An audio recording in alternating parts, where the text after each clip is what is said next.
দেশে এবং দেশের বাইরে যারা এই মুহূর্তে টেলিভিশন সেটের সামনে বসে চ্যানেলে দেখছেন তাদের সকলকে সাম্প্রতিক বিষয়ে মুক্ত আলোচনার অনুষ্ঠান তৃতীয় মাত্রা দেখবার জন্য সাদর আমন্ত্রণ।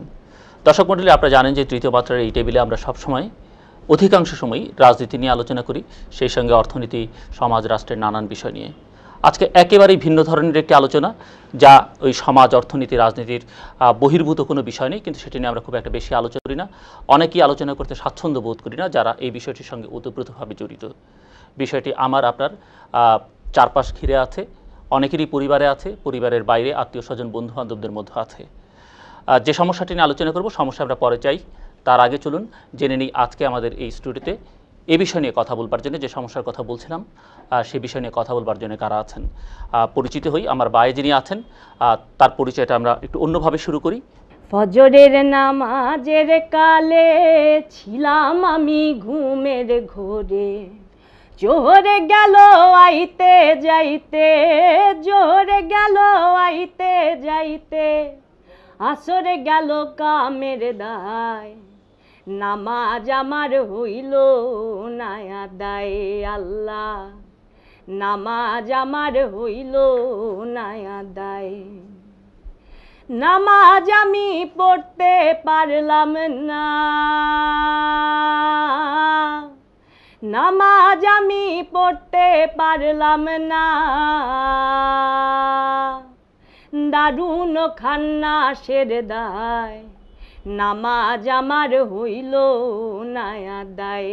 আল্লাহ, নামাজ আমার হইল না আদায়। দর্শক মণ্ডলী, জনপ্রিয় সঙ্গীত শিল্পী আনুশে। আমার ডানে যিনি আছেন তাকেও কম বেশি আপনারা টেলিভিশনের পর্দায় দেখেছেন অন্য পরিচয়ে, দেশের শীর্ষস্থানীয় একজন ব্যবসায়ী এবং বিভিন্ন ব্যবসায়ী সংগঠনের নেতা। সেই পরিচয়ের চাইতে অন্য পরিচয়ে তিনি আজকে এই অনুষ্ঠানের অতিথি, শাহিদুল ইসলাম হেলাল। আমি প্রথমে আনুশেকে বলবো তার 10 বছরের অভিজ্ঞতা, যে সমস্যার কথা আমরা বলছিলাম, 10 বছরের ব্যক্তিগত অভিজ্ঞতা সমৃদ্ধ, সেই অভিজ্ঞতার আলোকে সমস্যাটি সম্পর্কে আপনাদের সামনে আলোকপাত করবার জন্য। সবাই হয়তো আমাকে মানে গায়িকা হিসেবে চিনে, কিন্তু আমার সমস্যা অবশ্যই মাদক।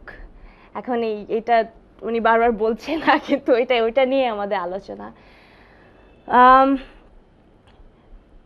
অনেক ছোটবেলায় শুরু হয়েছে আমার প্রবলেম, মানে 14 বছর বয়সে। তখন হয়তো অজান্তে জাস্ট একদম কিউরিয়াসিটির জন্য আমরা বন্ধুরা মিলে শুরু করেছি এই গাঁজা নেওয়া, ফেন্সিডিল, হ্যানত্যাল যা খায়। এত ছোটবেলায় হয়তো সবাই খায় না, কিন্তু আমরা হয়তো বেশি এক্সপেরিমেন্টাল, বেশি অ্যাডভেঞ্চারাস, যাই হোক না কেন, হয়তো বোকা ছিলাম। কিন্তু আস্তে আস্তে অনেক খারাপ হয়ে গেছে। প্রায় যখন ধরেন অ্যাবাউট 19 বছর বয়স, তখন হেরোইন ধরি। আর তখন থেকে আমার ওই ডিটক্স, রিহ্যাব, ওটার ফেজ শুরু হয়। মানে আমার 6 বছর কেটেছে শুধু ডিটক্সে গিয়ে, সাইকিয়াট্রিস্টের কাছে গিয়ে, এক গাদা ওষুধ খেয়ে, মনে হতো মাথা টাথা খারাপ হয়ে যাচ্ছে, চুরি করে, সারাক্ষণ মিথ্যা কথা বলে, বাসা থেকে বারবার পালিয়ে গিয়ে, বন্ধুদেরকে মারা যেতে দেখেছি সামনে। আর স্বার্থপর, অসহ্য একটা জীবন, সারাক্ষণ ভয় পেতাম, হেলুসিনেট করতাম, আওয়াজ শুনতাম উল্টাপাল্টা, ঘুমাতে পারতাম না মানে আমি বলে কখনোই প্রবলি বুঝাতে পারবো না যে কত খারাপ ছিল। আস্তে আস্তে প্রথম দিকে মজা, কিন্তু পরের দিকে অসহ্য। মানে আমি জানতাম যে প্রবলি এই রাস্তাটা মানে ডেথ, শেষমেশ মারা যাব।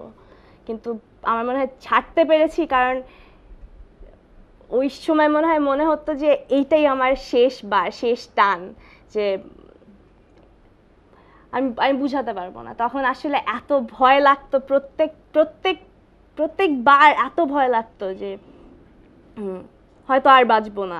ওরকম ওই ভয়টা আমি জানি না কতজন ফিল করে, কিন্তু আর বার হতে পারছি না। ভাবছি যে আমি কি এখানেই আটকে গেছি। কিন্তু অনেক অনেক কষ্ট, মানে বার হওয়াটা অনেক কষ্টের ছিল। কিন্তু আমার মনে হয় আমরা অনেক সময় সোসাইটিকে ব্লেম করি, বাবা মাকে ব্লেম করি, আমাকে ছ্যাক দিল কেউ, এটাকে ব্লেম করি, আজাইরা জিনিসকে ব্লেম করি। কিন্তু শেষমেশ ব্লেমটা পুরাই আমার নিজের, আমার পুরো দোষ ছিল আমার নিজের।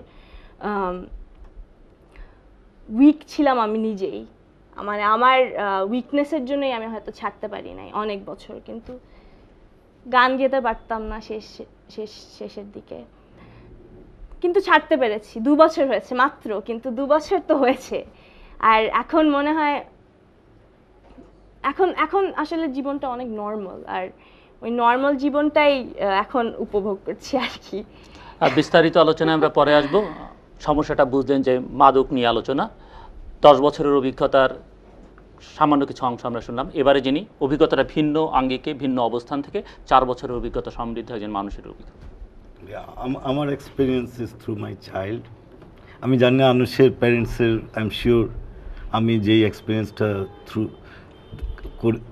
দেখেছি, আমার ফ্যামিলি যেটা দেখেছে, আনুষের প্যারেন্টস অবভিয়াসলি দেখেছে। তো এক এক ফ্যামিলি এক একভাবে রিয়্যাক্ট করে। আমাদের রিয়াকশন প্রভাব কি আমরা এখনও জানি না ওয়েদার এই 4 বছর আমরা ঠিক কাজটি করেছি কি না। প্রায় 4 বছর আগে, 4 বছরের আগের থেকে প্রবাবলি আরও 2 বছর আগে আমার ছেলে নেশা করতো, আমরা জানতাম না।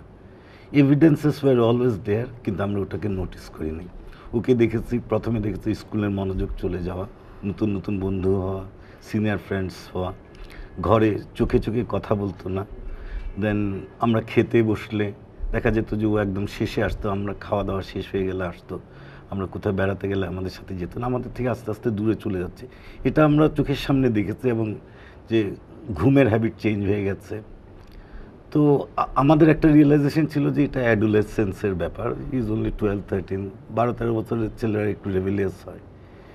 কিন্তু এটা যখন চলতে রইল, তখন আমরা উই স্টার্টেড টু থিঙ্ক যে এটা মেবি আরও কিছু হতে পারে। ওর বড় বোন আছে যে ইউনিভার্সিটিতে পড়ে, ওর থেকে এক্সপিরিয়েন্স শুনতাম, ওর বন্ধুবান্ধব অনেকে ড্রাগে আছে, either they are drug addict or অল্প স্বল্প নিচ্ছে। মানে অনেক ইয়াং ছেলে পেলে এটা করছে, either they are become addict, যে ওরা নিজেরাই জানে না যে ওরা এডিক্ট হয়ে যাচ্ছে, ভাবছে যে আজকে একটু খেলাম, কালকে তো আই ক্যান গিভ আপ। তো আমরা আমার ছেলেকে প্রায় কোশ্চেন করতাম যে কি, do you have any problem? ও বলতো যে না। একদিন সকালবেলা ওর মা ওকে জোর করে চেপে ধরে যে তোমার কি, হোয়াট ইজ ইউর প্রবলেম?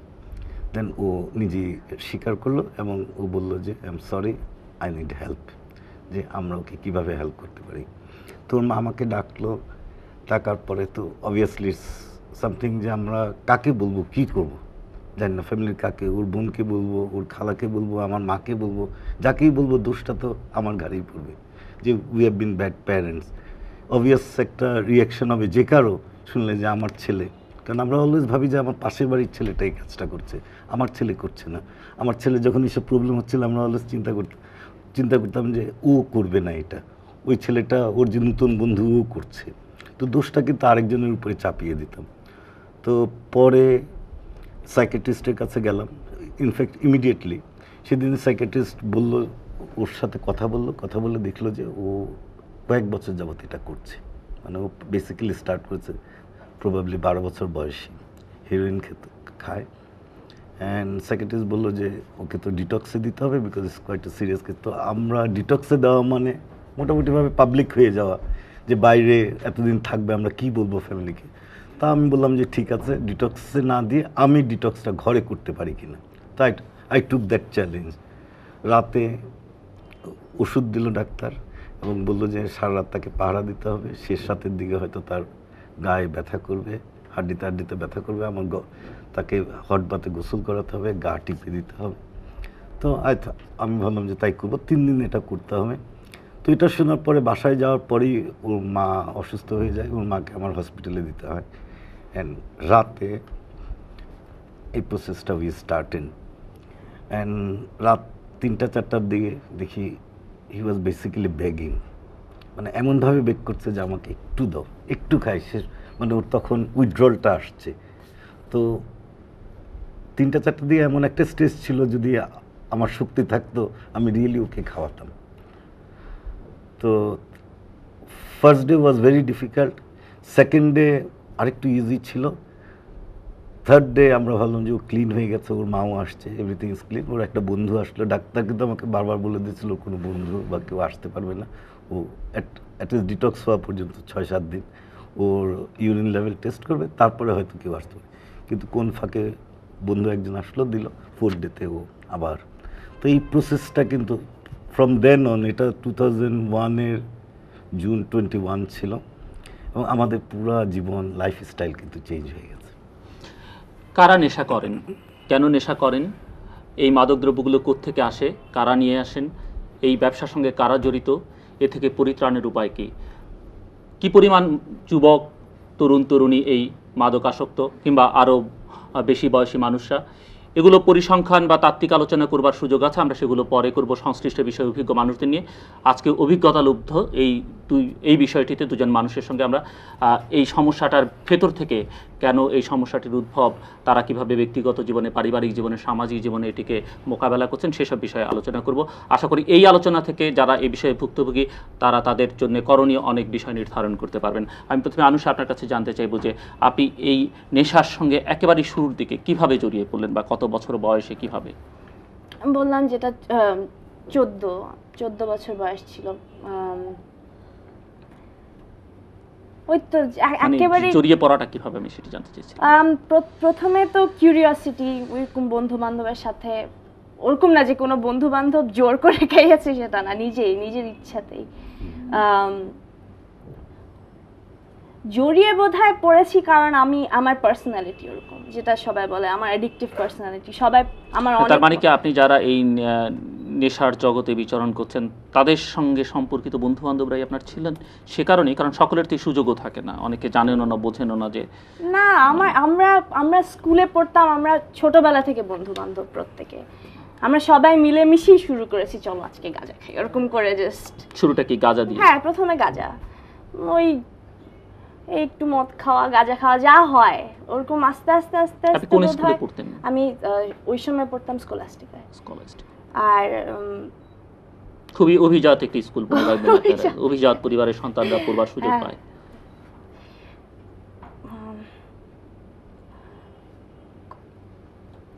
কোনো কিছু আস্তে আস্তে আসলে তখন হয়তো বুঝি নাই যে কোথায় যাচ্ছে জিনিসটা, আসলে ওরকম কোনো জাস্ট কিউরিওসিটির জন্য। কিন্তু আস্তে আস্তে তখন অনেক বছর বুঝি নাই, বা আমি নিজেই বুঝি নাই, বাবা আমার তো বুঝার কথাই না যে আমি আসলে জড়িয়ে পড়েছি। গাঁজা প্রথম দিকে ওই তো গাঁজা, সব ধরনের যে ওষুধপত্র যা পাওয়া যায় ফার্মেসিতে। তার আগে কি ধূমপান করতেন? সিগারেট? হ্যাঁ, সিগারেট। মানে গাঁজার আগে সিগারেট ধরেছেন? হ্যাঁ, গাঁজার আগে।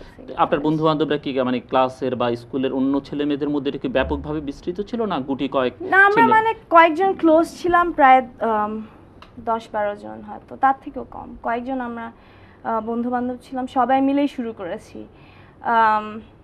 হয়তো তার মধ্যে 2-3 জন মিলে আগে শুরু করেছি, কিন্তু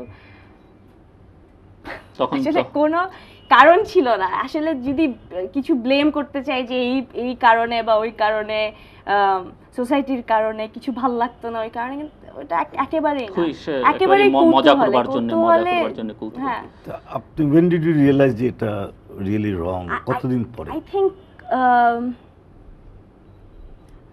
আমি অনেক বছর একেবারেই ডিনাইলে ছিলাম। মানে আমি যখন কলেজে পড়ি তখন কানাডায় বাবা মা পড়তে পাঠিয়েছিল, কিন্তু তখনও আমার মনে হয় ফার্স্ট 2 বছর পড়েছি, অ্যাকচুয়ালি স্কুলে গেছি, করেছি। এর মধ্যে ড্রাগসও নিতাম, কিন্তু পড়েছি, কিন্তু তারপর আর পড়তে পারিনি। মানে আমি উঠতে পারতাম না বা ইচ্ছা করতো না। ওখানে গিয়েও অনেক উল্টাপাল্টা করেছি। মানে আপনার কি ওখানে ওই এনভায়রনমেন্টটা ছিল? আসলে আমি যদি বুঝাতে চেষ্টা করি, হয়তো অ্যাডিক্ট যারা তাদের পার্সোনালিটি ওরকম। মানে আমাকে যেখানেই ওই সময় ছেড়ে দিতেন, আমাকে যদি নেপালে ছেড়ে দিতেন বা সিঙ্গাপুরে ছেড়ে দিতেন, সেখানেও কিন্তু আমি আমার একটা ওরকম এনভায়রনমেন্ট খুঁজে নিতাম যেখানে আমি খেতে পারবো। মানে আমার বন্ধু বান্ধব আছে, আমার রিহ্যাবে আমার বন্ধুরা আছে যারা সবাই বলে সিঙ্গাপুরে এত কড়া সিস্টেম, ওখানে মেরে ফেলবে যদি কিছু করো, ওরা ওখানে ডিল করতো। আচ্ছা, আপনি যখন বুঝতে পারলেন যে yes you have a problem, আপনি you want to come out of it, কার কাছে হেল্পের জন্য গেলেন? কাকে মনে করলেন যে বেস্ট পারসন হবে টু গো ফর হেল্প? প্রথমবার আমি জানতাম না যে আই নিডেড হেল্প, কিন্তু মানে আমার মা আর আমার ভাইয়ের সাথে এক জায়গায় ঘুরতে গেছিলাম। তখন আমি তখন হেরোইন নিচ্ছিলাম, কিন্তু আমি জানতাম না হেরোইনের উইথড্রল হয়। মানে তখন একদম ফার্স্ট ফেজ। ঘুরতে যাওয়ার সময় যখন হেরোইন পাচ্ছি না, তখন আমার উইথড্রল শুরু হয়। তখন আমার মা কি করবে আমাকে নিয়ে বুঝছে না, আমি চিল্লি জানতো না। আর ডক্টরের কাছে নিয়ে গেল, ডক্টরকে আমি আবার বুঝালাম যে আমার মনে হয় আমার উইথড্রল হচ্ছে কারণ আমি হেরোইন নিই নাই। তখন আমি বললাম যে প্লিজ আমার মাকে বলো না, আমার ভাইকে বলো না, বলো যে অন্য কোনো কারণে আমার এরকম হচ্ছে। সো ডাক্তার বলে নাই। তো আমার প্রথম কয়েকদিন যখন আমার ডিটক্স হলো, তারপর আমি নিজেই বলেছি আমার মাকে যে আমার মনে হয় আমার উইথড্রল হচ্ছে কারণ আমি হেরোইন নিচ্ছি। তখন প্রথমবার আমার বাবা মা জানে। কতদিন পরে আপনি শুরু করবার কতদিন পরে জানলেন আমার বাবা মা? মনে হয় 6 মাস, 6 মাস মানে হেরোইন শুরু করার 6 মাস পর। তার আরো অনেক বছর ইতিহাসটি জানেন না তারা? না, এখন জানে, মানে তখন তখন জানতো জানতেন না। তখন আস্তে আস্তে আস্তে আস্তে যখন মানে ওইটা প্রথম ডিটক্স, তারপর অ্যাটলিস্ট আমি আরো 13-14 বার ডিটক্স করেছি, আরো 4-5 বার রিহ্যাবে গেছি। মানে আমার এই প্রসেসটাই অনেক দিন লেগেছে অ্যাকচুয়ালি ক্লিন হওয়ার জন্য। তো ততদিনে তো আমার মা আমার সাথে হসপিটালে বসে আছে, আমার বাবা আমার পাশে ঘুমাচ্ছে কারণ আমি একা ঘুমাতে পারি না ভয়ের চোটে। সো সারা রাত ওদের সাথে কথা হতো। সো সব কিছুই আমার মনে হয় ওই ফেজের মধ্যে সবই বলে দিতে ইচ্ছা করে যে আমার এগুলো হচ্ছে, আমাকে হেল্প করো। আমি শিওর আপনার কাছে আসছি। এই যে আপনি এই বিষয় নিয়ে কথা বলছেন, আপনি দেশের একজন জনপ্রিয় সঙ্গীত শিল্পী, আপনার মনে হয় না মানে কোনো ধরনের সংকোচ কাজ করছে না? বলছেন খুব স্মার্টলি বলছেন, শুনেও হয়তো সবাই অনেক কিছু বুঝতে পারবে, কিন্তু আপনার নিজের মধ্যে কোনো আসলে আর সংকোচ কাজ করলে আমি হয়তো কখনোই বলতাম না, মানে ডেফিনেটলি কখনো বলতাম না। হয়তো আমার ভিতরে কোনো ধরনের গিল্ট থাকলে বা কোনো ধরনের রিগ্রেট থাকলে আমি বলতাম না, কিন্তু অবভিয়াসলি অ্যাট ওয়ান পয়েন্ট গিল্টও আছে, রিগ্রেটও আছে, কিন্তু যে কারণে বলছি হচ্ছে যাতে মানুষ বুঝে যে অনেকে আমাদের ফ্যান বা যারা আছে ছোট মানে কম বয়সী ছেলেমেয়ে, ওরা কিন্তু ওইরকমই কৌতূহলে যে বন্ধু বান্ধবের সাথে একটা জিনিস শুরু করে, কিন্তু ওটার শেষটা কি অনেক কম মানুষ বুঝে। সো আমি জানি না কতটা আসলে এটা হেল্প করে মানুষকে, কিন্তু হয়তো আমি নিজের জন্য বলি যাতে আমি নিজেকে আবার রিমাইন্ড করতে পারি যে ওইদিকে আর যেও না, যে আবার আসবো আপনার কাছে। আপনি তো এমনিতে ব্যবসা করছেন, নানান ব্যবসার সঙ্গে যুক্ত, আপনার পারিবারিক পরিবেশটার কথা একটু বলবেন আমাদেরকে? মানে আমি এটি বোঝার জন্য যে আনুষেটা যেমন ধরাই গেল যে স্কলাস্টিকা পরে অভিজাত পরিবারের সন্তান, আপনারটা একটু আমরা শুনতে চাই। না, আমার ব্যবসা করছেন, ব্যবসায়ী? আমার ছেলেমেয়েরাও ভালো স্কুলে পড়ছে, এতে কোনো সন্দেহ নেই, ঢাকার বেস্ট পসিবল স্কুলে পড়ছে। এবং আমি যতদূর জানি আপনি এবং আপনার স্ত্রী আপনারা দুজনেই দেশের বাইরে পড়াশোনা করেছেন। হ্যাঁ, দেশের বাইরে পড়াশোনা করেছি। ইনফ্যাক্ট আমার ওয়াইফ স্কুল টিচার। অ্যান্ড হ্যাঁ, আমরা মনে করি আমরা উই আর সাউন্ড ফ্যামিলি, আমাদের ফ্যামিলি বন্ডেজটাও খুব ভালো, সবই ভালো। তো এখন আমি যখন পেছনের দিকে যখন দেখি আমার কেন এরকম হলে মনে হয় যে আপনার ক সন্তান? আমার 3 সন্তান। সে মেঝো, যে ছেলেটি অ্যাডিক্টেড সে মেঝো, তার বড় কি ছেলে না মেয়ে? তার বড় মেয়ে, তার ছোট ছেলে। অন্য দুজনকে এখন পর্যন্ত স্পর্শ করেনি এই সমস্যা? তো কিভাবে সে জড়িয়ে পড়লো বলে আপনাদের মনে হয়, বা কেন? এরকম একটি ধারণা কিন্তু সমাজে প্রচলিত আছে যে বাবা মারা ছেলে মেয়েদের টেক কেয়ার না করলে, প্রপার টেক কেয়ার না করলে, বা তাদের একটি ভালো পরিবেশ না থাকলে, বা এক ধরনের বিচ্ছিন্ন থাকলে, বাবা মার সঙ্গে সম্পর্কের দূরত্ব থাকলে ছেলেমেয়েরা এই, আমার মনে হয়, যদি আনুষে ভিন্ন মত পোষণ করেছেন তার জন্য নিজেকে দায়ী করেছেন না, আমার মনে হয় কোনো এক্সকিউজই কিন্তু একটা লোককে নেশার দিকে নেয় না। নেশাটা বেসিক্যালি মানে জানার আগ্রহর থেকে হয়, যে একটা সিগারেট খেলাম, ঠিক আছে, তারপরে একটু গাঁজা খেলাম, তারপরে ঠিক আছে এবার হিরোইন চেষ্টা করি। এই যে জানার আগ্রহ, মানে অজানা জিনিসটাকে জানার যে আগ্রহ, এটাই কিন্তু নেশাকে দেয়। আমাদের মতো সোসাইটিতে স্পেশালি আমার মনে হয় না ফ্যামিলির প্রবলেমে ড্রাগে ইয়াং জেনারেশন যায়। এবং আমরা যখন ড্রাগ সম্বন্ধে বলছি, কিন্তু এটা কিন্তু ইয়াং জেনারেশনে নট লিমিটেড। আমাদের বন্ধুবান্ধবরা অ্যালকোহলিক আছে, আমাদের অ্যাডাল্ট লোকেরা ফ্যামিলিতে প্রবলেম আছে, হাজব্যান্ড হয়তো এডিক্ট, ওয়াইফ এডিক্ট, এসব প্রবলেম কিন্তু আছে। তো এটা বেশি আছে হলো স্কুল চিলড্রেনের মাঝে, মানে টিনএজার্সদের মাঝে।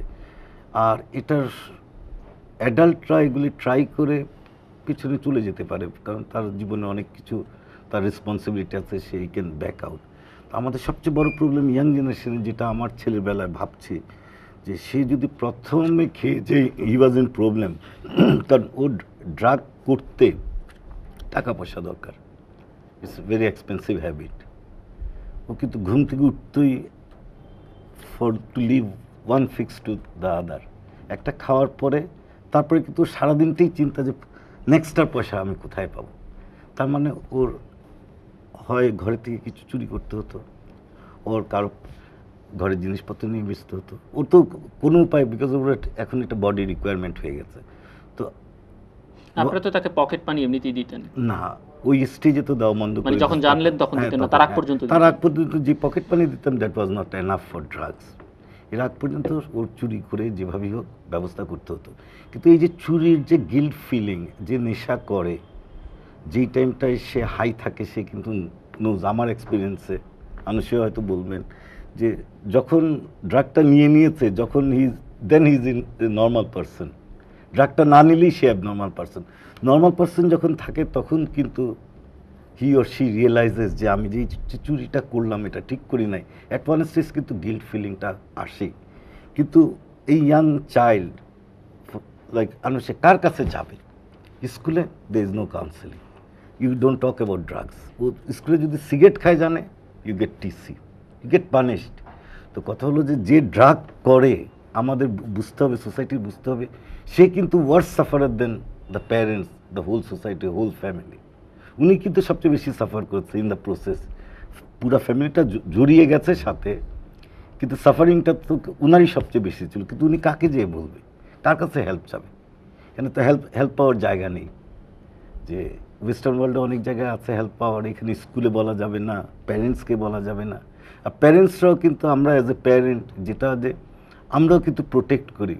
একবার যদি উনি ড্রাগ খেয়ে থাকেন, আমি চাবো না যে আমি কাউকে বললে আমার বদনামি হবে। কিন্তু এটা তো বদনামির জিনিস না, দিস ইজ এ ডিজিজ। এটা অ্যাকচুয়ালি আপনার মনে হচ্ছে না, আপনি যে কথাগুলো বলছেন, আপনার সামাজিক যে অবস্থান আছে যে পর্যায়ে, তাতে মানে আমি আমি আপনাকে আমন্ত্রণ জানাবার পরে আপনি এই যে আপত্তি জানাননি, আসলেন, আপনার মনে হয় কি যে এতে আপনার সামাজিক অবস্থান, আমাদের যে সমাজ ব্যবস্থা, তাতে আপনার কোনো ক্ষতির সম্ভাবনা আছে? না, আই রিগ্রেট নাও। এখন আজকে যারা প্রোগ্রাম দেখছে, আমার অনেক ক্লোজ লোকজন দেখবে, যাদেরকে আমি বলি নাই। এই কাজটা আমার তখনই করা উচিত ছিল। আমার ফ্যামিলি মেম্বারকে সবাইকে ডেকে যদি আমি ডে নাম্বার 1-এ বলতাম যে দেখো my child has a problem, আমরা সবাই মিলে চেষ্টা করি, ইনস্টেড আমরা প্রোটেক্ট করেছি। তা আমি চাই যে আমার বন্ধু বান্ধব অনেকে আছে যাদের এই প্রবলেম আছে, আমরা কখনো মুখ খুলে কথা বলি নাই। We should be talking. কথা বললে প্রবলেমটা, আমার এক্সপিরিয়েন্স, উনার এক্সপিরিয়েন্স, আরেকজনের experience, we can all help each other. এই প্রবলেমটার থেকে আমরা এড়িয়ে থাকতে পারবো না। We have to communicate. সবাই কথাটা বলতে হবে, জানতে হবে, এবং অ্যাবিউজার যে, তারও বুঝতে হবে যে সবাই তাকে কনসার্ন যে ওর যে একটা প্রবলেম আছে, এটাকে নিয়ে কনসার্ন হতে হবে। এখন আমি বিকজ একটা সাইকিয়াট্রিস্টের কাছে গেছি, সে আমাকে বললো ওকে এখানে ডিটক্স সেন্টার আছে, এখানে রিহ্যাব আছে। অনেক প্যারেন্টস আছে, অনেকে জানে না যে ঢাকা শহরে 10-20টা ডিটক্স সেন্টার আছে। There are several psychiatrist who can help. এটা কিন্তু শুধু ফ্যামিলি লাভ এবং অ্যাফেকশন দিয়ে, যার যে ড্রাগ অ্যাবিউজ করে তার প্রবলেমটাকে প্রোটেক্ট করার জন্য বা তাকে সাপোর্ট দিতে পারবে। But when somebody becomes addict, ওর সাপোর্ট কিন্তু প্রফেশনাল হেল্প দরকার। আরেকটি প্রশ্ন, যে আপনি যেহেতু এই সমস্যা আক্রান্ত, আপনি নিশ্চয়ই বুঝতে পারেন যে এই সমস্যাটা কতটা বিস্তৃত হয়েছে আমাদের সমাজে, রাষ্ট্রে। মানে আপনি এটা এখন গত 4 বছরে, পেরেছেন? না 4 বছরে আমার পরিচিত, আমার ছেলের পরিচিত অ্যাটলিস্ট 3 জন মারা গেছে, এবং সব এই কারণেই। আর ওর যে নতুন নতুন বন্ধু হচ্ছে, প্রায় সবাই ঘুরে ফিরে দেখা যাচ্ছে যে আগে যারা বন্ধু ছিল সবাই। আপনার ছেলে কোন ক্লাসে পড়ে এখন? তখন তো সে যখন শুরু করছে তখন ক্লাস 7-এ পড়ে। এখন সে ও লেভেল দিবে, বাট ও কিন্তু অলরেডি ড্রাগের। সেটি হচ্ছে যে তার সঙ্গে সম্পর্কিত যারা, তারা মারা যাচ্ছে, এফেক্টেড হচ্ছে। আমি বলছি এর বাইরে আমাদের সমাজে এটার বিস্তৃতিটিকে আপনি অনুধাবন করতে পেরেছেন? মানে কথাবার্তা বলে, যেহেতু এই সমস্যাটিকে আপনি নানান জায়গায় কথাবার্তা বলছেন, হ্যাঁ, মানে এবং কোন লেভেলে, সমাজের কোন স্তরে এটি বেশি আছে? এটা কিন্তু আপনি ব্র্যাকেট দিতে পারবেন না। এটা বড় লোক, গরিব লোক, সব স্তরে, বস্তির থেকে শুরু করে সব স্তরে আছে। আমি আমার ছেলে কোথায় থেকে কিনতে যায়, ওই সোর্সটা যাওয়ার জন্য I followed him. Days after days. আমি ঢাকা শহরে কোথায় কোথায় বিক্রি হয় অনেক জয়েন্টে গিয়েছি, যে ও যেখানে ওকে প্রোটেক্ট করার জন্য। তো যারা বিক্রি করে তাদের সাথেও কথা বলেছি। এমনও বিক্রেতা আছে আমার সাথে অ্যারেঞ্জমেন্ট হয়েছে যে ও যদি আসে আমাকে ফোন করবে। ওই বিক্রেতাদের মাঝেও ভালো লোক আছে, ওরা তো দে আর ডিলার্স, ওরা গরিব, এবং they are all of them do this to support their habit. এটা কিন্তু যে ড্রাগ ট্রাফিকিংটা প্রবাবলি বড় একটা চক্রের কাজ, কিন্তু যারা ডিল করে রিটেল লেভেলে বেচে এরা কিন্তু সব দুষ্ট লোক না, এরা কিন্তু অনেকে ভালো ভালো লোক যারা এডিক্টেড হয়ে গেছে, ওদের এডিকশনটাকে চালিয়ে রাখার জন্য ওরা আরেকজনকে পুশ করছে। আর যারা ড্রাগ ডিল করছে ওরা কিন্তু হিরোইন যখন দেখবে যে হিরোইনের প্রবলেম আছে, they will come up with something else.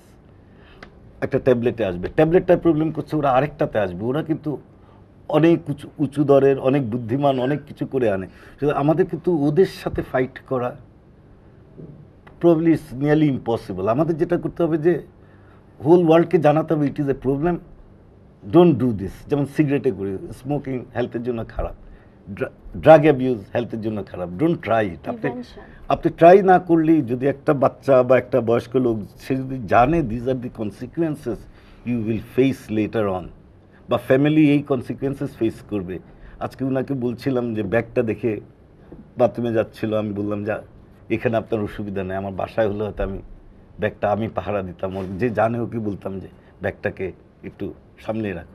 এরকম নেশা করতে গিয়ে তাকে হয়তো, হ্যাঁ, তার তো উপায় নাই। এখন as a parent what do I do, আমি জানি জন্য নানান পন্থা অবলম্বন করতে হয় এবং সেটা খুব খারাপ ভালো চিন্তা করবার সুযোগ থাকে না। কারণ কখনোই তো আমি এসে আমার বাবাকে বলবো না আমাকে 500 টাকা দাও আমি হেরোইন খেতে যাব।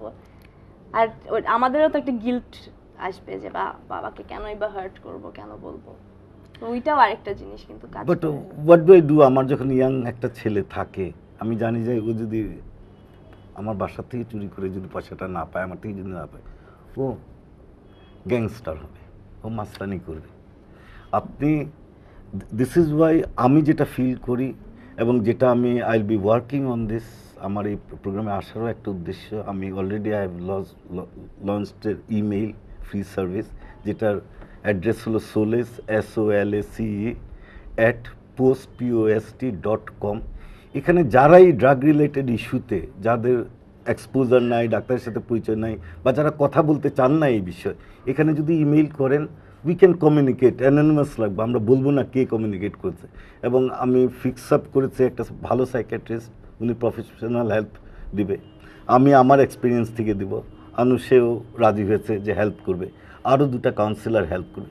We can start to communicate যে প্রবলেমটা কি, the whole world has to know, only then. আমরা কিন্তু ড্রাগ ডিলার্সদেরকে বন্ধ করতে পারবো না, দে আর টু পাওয়ারফুল। আমরা যেটা পারবো এডুকেট করে লোকদেরকে বলতে পারবো যে তোমরা এটার কাছে যেও না। জি, আমি আবার আপনার কাছে আসবো। আনুষে, আপনি যখন শুরু করেন নিশ্চয়ই উৎসাহ, আপনি বলছিলেন যে মজা করতে করতে বন্ধু বান্ধবরা কৌতূহলের বশে এটি শুরু করেছিলেন। আপনি কি শুরুর পর্যায়ে কারো থেকে বাধার সম্মুখীন হয়েছেন? মানে যারাই দেখেছে জেনেছে, কেউ কি আপনাকে নিবৃত্ত করবার চেষ্টা করেছে এই বিষয়ে? না, আমার বন্ধু বান্ধবদের মধ্যেই অনেকে করেছে, থামাতে চেষ্টা করেছে, এটা করো না। হয়তো তখন বলতাম এই তো কোনো প্রবলেম না, আমি তো খুব একটা খাচ্ছি না, বেশি তো করছি না, বা ছেড়ে দিব, এরকম মনে হয়েছে? ছেড়ে দিব, আর করব না। সংগ্রহ করতেন কোত্থেকে এবং অর্থটা আসতো কোত্থেকে? নিশ্চয়ই বাবা মা খরচ করবার জন্য এত পয়সা দিতেন না। প্রথম দিকে তো ওই বাবা মা যা পয়সা দিত সেটা দিয়ে, কিন্তু আস্তে আস্তে ওই যা বললো যে আমার কারোরই ওয়ালেট আমার দিকে আমার কাছে সেফ ছিল না। সবার পকেট মারতাম। আমার বন্ধু বান্ধবের বাসা থেকে হতো অনেক কিছু। আমার এখন যে এক্সিস্টিং হাজবেন্ড বুনো, তার বাসা থেকেও যে আমি কত কিছু মেরেছি এখনো জানে। কিন্তু মানে আপনার এখন শাশুড়ি, হ্যাঁ, তারা জানে অবভিয়াসলি। কি আমি তখন কি অনুমান করতে পেরেছিলেন? না তবে তো জানতাম না, কিন্তু বিয়ে করবার কি মানে যখন আপনাদের বিয়ে হয় তখন কি শ্বশুর শাশুড়ি মনে করেছেন যে এই মেয়েটি আমাদের ঘর থেকে এত কিছু চুরি করে? না ওরা তো জানতো, ওরা জানতো যে আমি রিহাবে গেছি। তারপর সবাই আমার পুরো ফ্যামিলি আমাকে সাপোর্ট করেছে, মানে ইনক্লুডিং শ্বশুর which is very important. which is very important হ্যাঁ, মানে আমি যেটা সবসময় বলি যে আমার বাবা বলতো যে আরেকবার ডিটক্স যাবে আমি তোমাকে ছাদ থেকে ফেলে দেবো, কিন্তু ভাই টু দিস ডে আমি এখনো বেঁচে আছি। আপনার ক ভাই বোন? আমি আর আমার একটা ছোট ভাই। ছোট ভাই কেটে স্পর্শ করেছে? না ওটা আপনি ওনাকে যে জিজ্ঞেস করছিলেন যে অন্য ছেলে মেয়েদের করে, হ্যাঁ অন্য ছেলে মেয়েদের করে নাকি, যে এটা কি বাবা মার ফল্ট নাকি, যে আমি বলতে যাচ্ছিলাম আপনাকে যে আমি আর আমার ভাই একেবারেই একই পরিবেশে বড় হয়েছি। মানে আমি যা দেখেছি আমার বাবা মাকে করতে, আমার ভাই দেখেছে এক্স্যাক্টলি তাই করতে।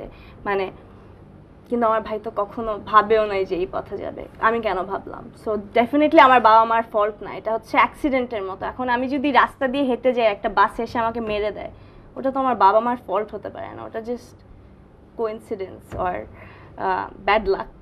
সংগ্রহ করতেন কোন কোন জায়গা থেকে, মানে কি ধরনের জায়গা থেকে? মানে বস্তি, সব বস্তি। তো আপনি যেই পরিবেশে মানুষ, ওই পরিবেশে যেতে আপনার তখন খারাপ লাগতো না? না একেবারেই না, কারণ সংগ্রহের জন্য যেখানে যেতে হবে সেখানে যেতেই হবে। ওই জায়গাটা কি স্বর্গ মনে হতো? সেটাই, মানে স্বর্গ হয়তো না, কিন্তু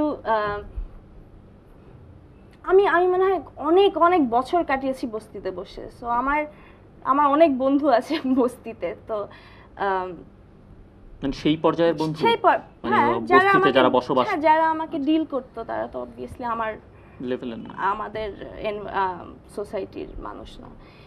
কিন্তু আমার মনে হয় ওই যখন নেশা করছেন বা এই ধরনের নেগেটিভ একটা লাইফ নিচ্ছেন, তখন ইউ স্টপ জাজিং অর ডিফারেন্সিয়েটিং কে কোন লেভেলে আছে কি আছে, তখন সবাই এক, আমাদের প্রত্যেকের গাহি সাম্যের গানের মতো অবস্থা, হ্যাঁ প্রত্যেকে একই জিনিস চাচ্ছি, ওটার জন্য সবাই একসাথে এখানে বসে আছি নিচ্ছি। আমার সার্ভাইভালের জন্য যা লাগে সেটাই ছিল। একজন অভিভাবক হিসেবে, মানে একজন অভিভাবক কিভাবে বুঝবেন যে তার সন্তান মাদকাসক্ত, নেশা ধরেছেন? এটা এক্সট্রিমলি, কি কি সিমটম দেখলে বোঝা যাবে? আমি আনুষকে জিজ্ঞেস করলাম না, আপনি যেহেতু দেখেছেন। এক্সট্রিমলি ডিফিকাল্ট ইস্যু, স্পেশালি অ্যাডোলেসেন্সের যে ব্যবহারটা, টিনেজের যে রিবেলিয়াস হওয়া, ঘুমের হ্যাবিট বন্ধ হয়ে যাওয়া, মানে চেঞ্জ হয়ে যাওয়া, খাওয়ার হ্যাবিট চেঞ্জ হয়ে যাওয়া, আনসোশাল হয়ে যাওয়া, এরকম অনেকগুলি চোখের দিকে তাকিয়ে কথা বলে না, চোখের দিকে তাকিয়ে ফ্যামিলিতে সাথে মিশবে না, ফ্যামিলি পার্টিসিপেশনে থাকবে না, অ্যাপেটাইট নষ্ট হয়ে যাবে, এগুলি কিন্তু অনেকটা কিন্তু অ্যাডোলেসেন্সের সাথে মিলে যায়। তবে কিছু কোশ্চেনিয়ার আছে, যেমন আমি এই কয় বছর continuously I been browsing through internet, অন্য দেশে কী করে, আমি কিন্তু অনেক সময় এটা তোলে দিয়েছি। বাসার জানতে অজান্তে ইন্টারনেটে বসলেই কিন্তু ঘন্টার পর ঘন্টা আমি দেখেছি। যেমন ক্যানাডিয়ান একটা প্যারেন্টস গ্রুপের একটা কোশ্চেনিয়ার আছে, 32 কোশ্চেন্স। ওখানে যেমন তুমি লেখা, is your child angry, does he have new friends, যে ঘরের থেকে কি জিনিসপত্র চুরি হচ্ছে নাকি, ওর কি ঘুমের হ্যাবিট নষ্ট। 32-র মাঝে যদি মেজরিটি যদি ফল করে, বাট প্যারেন্টস অনেস্টলি এটাকে অ্যাসেস করতে হবে। এবং একটা প্যারেন্ট যখন is your child angry, parent to protect the child, মা বলবে না ও তো এটা তো নর্মাল কিছু না, আসলে এটা অ্যাবনর্মাল, ওটা স্বীকার করতে হবে। Parents has to admit, or the guardian has to admit that this can be a problem, so let us assess these issues একদম থটফুলি। তো এরকম অনেক কোশ্চেনিয়ার আছে, যেটা আমি এই যে লম্বা কোশ্চেনিয়ারগুলি আমি অনেক প্যারেন্টসকে এই ইমেলের থ্রুতে পাঠাতে পারবো। ওরা যদি প্রশ্নটা দেখে, যেমন আমি আমার ছেলেকে যখন দিলাম বেশ কয়েক মাস আগে কোশ্চেনটা, 32 কোশ্চেন, ও পরে বললো যে দেখো 30টা আমার, তাই আই ফিট ইন। তো he is a guaranteed case. ছোট ছেলেকে যখন দিলাম আউট অফ 32, আমি নিজে জানি যে 4 থেকে 5টার মধ্যেও পড়ে, কারণ কারফিউ আওয়ার্স ব্রেক করে, মানে যদি বলি 7টায় ও 8টায় আসে, এমন চটুকিরা এই জিনিস সে করে, তো 5 থেকে 6টায় পড়ে। So I am not worried about him. তো আরেকটা প্যারেন্টস অ্যাসেস করতে পারবে। আর এরকম কোশ্চেনিয়ার কিন্তু অন্য দেশেরও আছে। তো আমাদের দেশে এরকম প্রফেশনাল হেল্প করার জন্য তো কথা হলো ছেলেকে সন্দেহ করে বা মেয়েকে সন্দেহ করে যে তুমি এটা করছো, এটা বলার চাইতে parents has to assess the child honestly, যে আমার চিন্তা করা উচিত যে আমার পাশের বাড়ির ছেলেটা করতে পারে, আমার ছেলে তো এটা করতেই পারে না, কারণ আমি তোকে ভালো করে মানুষ করছি, ওর কি নাই, ওর তো সব আছে। তো এই অ্যাসেসমেন্টটা কিন্তু অনেস্টলি করলে ম্যাক্সিমাম প্যারেন্টস বুঝতে পারবে যে হ্যাঁ this is the time I need help. আর এডিকশন শব্দটা খারাপ, ইটস এ হ্যাবিট। এখন একটা লোকের কুক খাওয়ার বেশি হ্যাবিট, একটা লোকের কথা বলার বেশি হ্যাবিট, একজনের বেশি ঘুমানোর হ্যাবিট, একজনের বেশি কথা ঝগড়া করার হ্যাবিট, এটাও কিন্তু হ্যাবিট। বাট এই হ্যাবিটটা হলো যে আপনার ভেতরে ফিজিক্যাল একটা চেঞ্জ আনে, যেই ফিজিক্যাল চেঞ্জটা দ্য অ্যাডিক্ট যেই হ্যাবিট করছে ওকে তো ফিজিক্যালি মেরে ফেলছে, মেন্টালি মেরে ফেলছে, কিন্তু ওর আশেপাশে যাদের আছে তাদেরকেও সিক করে দিচ্ছে। একটা জিনিস যেটা শিখেছি, যেমন আমরা ঢাকাতে এখানে একটা রিহ্যাব আছে, যে রিহ্যাবটায় আমার ছেলে অন অ্যান্ড অফ অনেকবার গেছে, যে প্রতি শুক্রবারে প্যারেন্টসদের মিটিং হতো, ভাই বোনদের মিটিং হতো, আমরা যেতাম ওখানে। যে কাউন্সিলর সুন্দর একটা কথা বলতো যে দেখেন আমরা মানে আপনার চাইল্ডকে সুস্থ করতে যে আপনারাই হয়ে গেছেন, অসুস্থ হয়ে গেছেন, আপনাদেরও সুস্থ হতে হবে। কারণ আমি যদি কথায় কথায় আমার ছেলেকে সন্দেহ করি, আই এম নট হেল্পিং হিম। কথায় কথায় যদি আমি বলি যে এটা তো আমার দোষে হয়েছে, because I have been a bad parent, তুমি নষ্ট হয়ে গেছে, ইটস নট হেল্পিং হিম। তারপরে যেটা হয়, আমি জানি না আপনার কতটুকু হয়েছে, বিকজ এটা করতে করতে হয় কি লাইফটাই ড্রাগের মধ্যে চলে যাওয়াতে ইউ ফল বিহাইন্ড।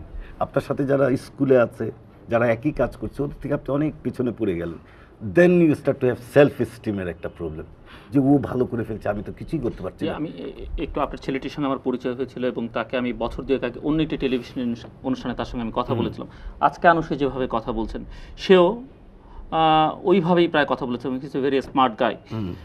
এই ছেলেটি কেন, সে সবই বুঝতো, কিন্তু এ থেকে মুক্ত হতে পারলো না কেন? না, এখন প্রায় মুক্ত আমি বলবো না, কিন্তু আপনি সবসময় শঙ্কায় থাকেন যে হ্যাঁ এখনো আছে। এটা কিন্তু খুব এটা যদি আমরা ইনিশিয়াল স্টেজে ধরতে পারতাম, এটাতেই কিন্তু আমি রিগ্রেট করি, যে কারণে এখানে আসা। আপনি যখন বললেন পাবলিকলি, আমি চাই যে আমার ফ্রেন্ডসরা অল প্যারেন্টস শুড নো। আমি যদি এই জিনিসটা 1 বছর আগে জানতাম, ওকে ট্রিট করা অনেক ইজি হতো। এখন কি হচ্ছে, যেটা হয় যে হিরোইন নিল, ধরেন হিরোইনের কথাই বলছি, অ্যাট ওয়ান স্টেজ 2 মাস 4 মাস করার পরে কিন্তু the patient wants to give up. Or give up করা, নিজে গিভ আপ করতে হলে কি ও পিলস খাবে, অন্য আরেকটা জিনিস খাবে, সে হয়তো মদ খাবে, এক এডিকশন থেকে আরেক এডিকশনে চলে যাচ্ছে। সো এই যে কন্টিনিউয়াস একটা প্রসেস, তো then he gets depress, suicidal tendency আসে। এটা কিন্তু কনসিকুয়েন্স কন্টিনিউয়াসলি বাড়তেই থাকে, এটা কিন্তু কমে না।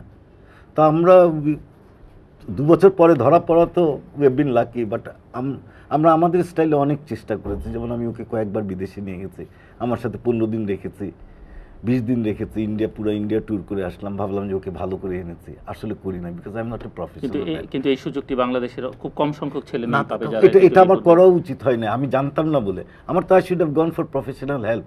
বাংলাদেশে প্রফেশনালস আছে, এক্সপিরিয়েন্স লোক আছে। All we have to do is, কারো ফ্যামিলিতে প্রবলেম থাকলে নেক্সট যে ফ্যামিলির প্রবলেম হয়েছে ওর সাথে কথা বলো। আমি তো চাচ্ছি যে একটা প্যারেন্ট গ্রুপ করতে, জেনারেস প্যারেন্টসদেরকে নিয়ে মেবি ফান্ড রেজ করে। এখন এখানে যে রিহ্যাবের যে ফ্যাসিলিটিসগুলি আছে, ঢাকা শহরে 10-12টা আছে ডিটক্স সেন্টার, ছেলে মেয়েরা ওখানে গেলে, মেয়েদের তো নেই, ছেলেরা ওখানে গেলে আকাশ দেখতে পারে না। আমাদের ফুটবল মাঠের মতো জায়গা দরকার, সরকার এখানে হেল্প করতে পারে। এটা পার্লামেন্টারিয়ান, ইচ পার্লামেন্টারিয়ান, এভরিওয়ান, সংসদে এটা নিয়ে কথা হওয়া উচিত। কারণ সংসদের মেম্বারের, আই এম শিওর ওদের ফ্যামিলি মেম্বার্সের আছে, প্রাইম মিনিস্টার বলেন, প্রেসিডেন্ট বলেন, আত্মীয় স্বজনের আছে। আপনি জেলখানায় যান, the crimes are related to this. জেলখানায় আপনারা যদি কখনোই ইনভেস্টিগেট করে দেখেন, আমেরিকান জেলখানায়, সেদিনই আমি পড়ছিলাম যে 85% ক্রিমিনালস আর ড্রাগ এডিক্টস। তো এখন জেলখানায় যে আছে, আমাদের দেশে প্রবলেম 50% আছে হিরোইন এডিক্টই আছে। ওকে জেলখানায় রাখলেন, বন্ধ করলেন, ছেড়ে দিলেন, ওকে কিন্তু মেন্টাল কোনো থেরাপি করা হলো না টু গিভ ইট আপ। ও বের হয়েই ফার্স্ট থিং ও এটা করবে, ওটাকে বাঁচিয়ে রাখার জন্য ও ও মারামারি করবে, মাস্তানি করবে, ওর তো উপায় নেই। এই যে ইয়াং ছেলেরা ভালো কাপড় চোপড় পরা ছেলে পেলে যে হাইজ্যাক করে ইয়ে করে, এগুলি তো ম্যাক্সিমাম আমার ধারণা কিন্তু ড্রাগ রিলেটেড। আনুষে কি বলবেন যে এই সমস্যাটি আপনাকে মানে ফিজিক্যালি মেন্টালি কিভাবে সাফার করেছেন আপনি, এবং সেই সঙ্গে আপনার পরিবার কিভাবে সাফার করেছেন, এটি আমার মনে হয় দর্শকদের খুব কাজে লাগবে যদি বলেন আপনি খুব সংক্ষেপে। সোশ্যালি ওই ওনার ছেলে যেরকম একেবারেই অ্যান্টি সোশ্যাল, কোথাও যেতাম না আর কি, কোনো ধরনের সোশ্যাল দাওয়াত বা এমনি বাবা মার সাথেও কখনো খেতাম না, আর একা একা থাকতাম ঘরের ভিতর। মেন্টালি ওই সুইসাইডাল, ডিপ্রেশন, হয়তো সারাক্ষণ কান্দাকাটি আর ট্যান্ট্রাম থ্রো করতাম, সারাক্ষণ চিল্লাচিল্লি, মিথ্যা কথা বলা, রাগারাগিটা বোধহয় সবচেয়ে বেশি করতাম, মানে ইনক্লুডিং আমার বাবা মাকে আমি আঘাতও করেছি বেশ অনেকবার, মানে ফিজিক্যালি আঘাত করেছি। ফিজিক্যালি আমি লাস্টের দিকে 5 মিনিট হাঁটতে পারতাম না, হাঁটলে আবার বসতে হতো, কথা কথা বমি করতাম। আমি এখনও চিকন, কিন্তু এর অর্ধেক ছিলাম, মানে খেতে পারতাম না। আমি প্রায় মনে হয় দিনে হয়তো একটা বিস্কিট খেতাম, আর কিছু খেলে বমি হয়ে যেত। ঘুম তো আসতোই না, সারা রাত ভয় পেতাম। আওয়াজ শুনতাম, অ্যাকচুয়ালি আওয়াজ শুনতাম যে আমার আব্বুর সাথে ঘুমাতাম, কারণ রাতের বেলা মনে হতো বেল বাজছে বা কেউ একজন বাইরে থেকে কেউ ডাকছে আমাকে, আমি উঠে চলে যেতাম দরজা খোলার জন্য বা জানলা খোলার জন্য, গাছের নিচে চলে যাচ্ছি, মনে হচ্ছে যে কেউ আসলেও ডাকছে, কিন্তু কেউ ডাকছিল না। আর সারা রাত ফিটস হতো, মানে কাঁপতাম, কত কিছু হতো, মানে অনেক কিছুই হতো। Basically physically, mentally, socially, spiritually, যাই যত কিছু আলি হয় সবভাবেই ব্যাংকরাপ্ট ছিলাম বোধহয়। মানে আমি হয়তো ওই সেলফ এস্টিম ছিল না। প্যারেন্টসরা সাফার করতেন সেটি কি বুঝতেন বা? বুঝতাম, অবভিয়াসলি বুঝতাম, আমি তো আর বোকা হয়ে যাই নাই তখন, আমি সব কিছুই বুঝতাম। কিন্তু আমি হয়তো অনেক চেষ্টা করতাম যে এবার বার হয়ে যাবে। যখন ড্রাগসটা ভিতরে আছে তখন মনে হতো ছেড়ে দিব, যখন ভিতরে নাই তখন মনে হচ্ছে আবার নেই। মানে একদম প্যারাডক্স, আইরনির মধ্যে বাস করা, যে কি করবেন অ্যাকচুয়ালি বোঝা যায় না। যে আমি এতবার ডিটক্সে গেলাম, এতবার রিহ্যাবে গেলাম, কিন্তু কেন বার হতে পারছি না। আর আমার একার ওটা প্রশ্ন, আমার বাবা মারও একই প্রশ্ন, যে কেন এটা কীরকম জিনিস যে এত কঠিন বার হওয়া। কিন্তু